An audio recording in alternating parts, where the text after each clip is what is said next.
For thousands of graduates all across India, the SSC CGL exam is, well, it's more than just a test.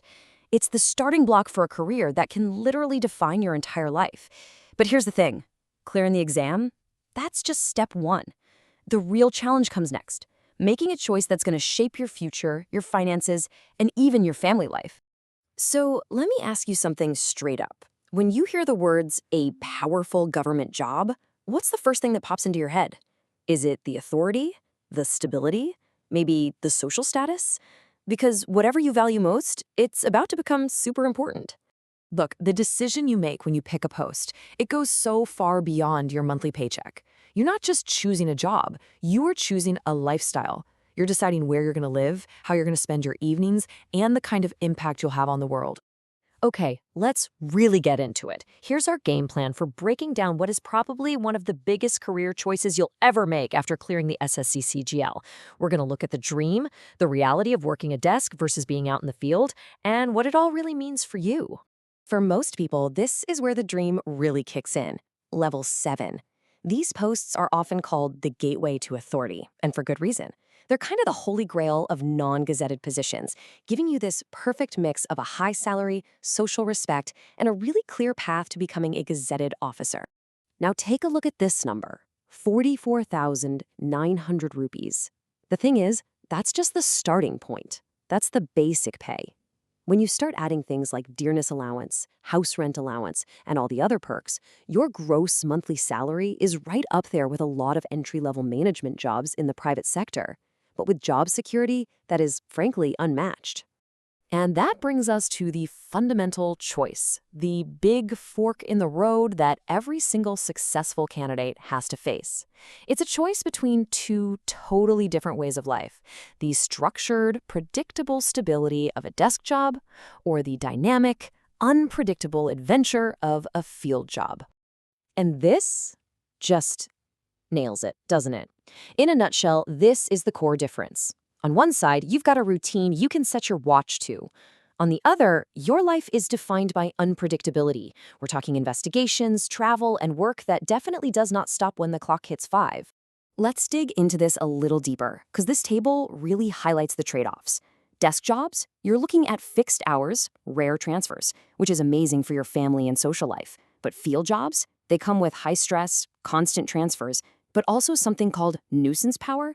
That's that informal influence you have just by being who you are in a local area, and that brings a completely different kind of social status.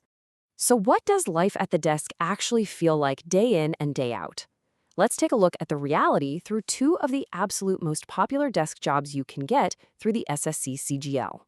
First up, the Assistant Section Officer, or ASO, in the Central Secretariat Services. Think of this as the Delhi dream.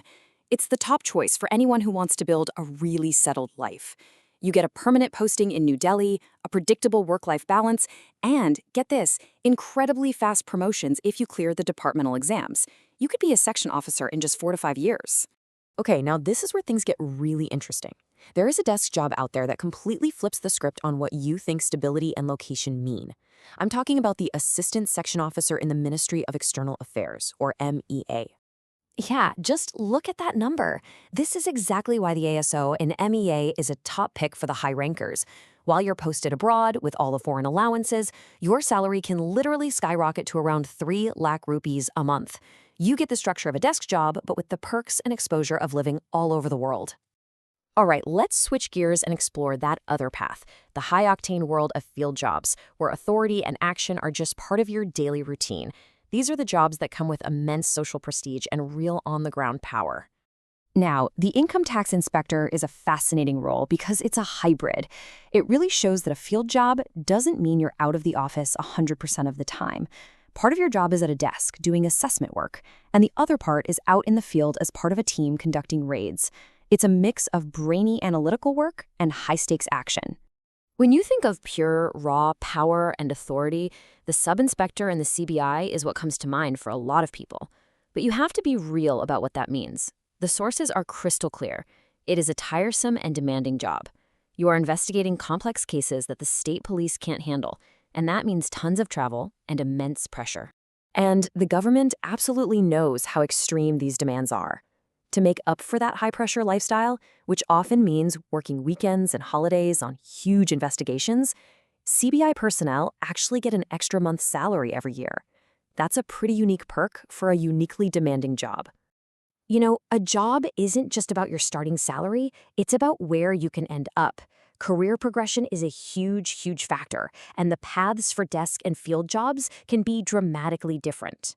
So, like we saw with the CSS, the path is super clear. And more importantly, it's fast. If you pass that departmental exam, you can become a section officer. That's a gazetted post in just 4 to 5 years. From there, you're climbing the ladder right to the heart of where policy is made. But in stark contrast, look at the promotion path for an excise inspector. It's a whole different story. It can take about 10 years just to become a superintendent, and then another 7 or 8 to reach assistant commissioner. The reality is, most officers who join through SSC CGL will retire at or even before this level. So, after we've looked at the lifestyle, the power, the money, the promotions, we come all the way back to the most important question of all. What is the right choice for you? Let's just boil it all down to the basics, right? Are you chasing the stability of a 9-to-5 and a settled home life? Or is it the status that comes with field authority? Do you thrive on a predictable routine or on the adrenaline of a raid? Here are the questions you absolutely have to ask yourself. And there are no right or wrong answers here. The only way to choose a post that you'll be happy with for the next 30 or 40 years is to be brutally honest about what you really want from your life. And ultimately, it all comes down to this, doesn't it? The best job isn't the one that looks the most powerful on paper. It's the one that actually fits your personality, your goals, and the life you truly want to build for yourself. The choice between power on paper and peace of mind, well, that's entirely yours to make.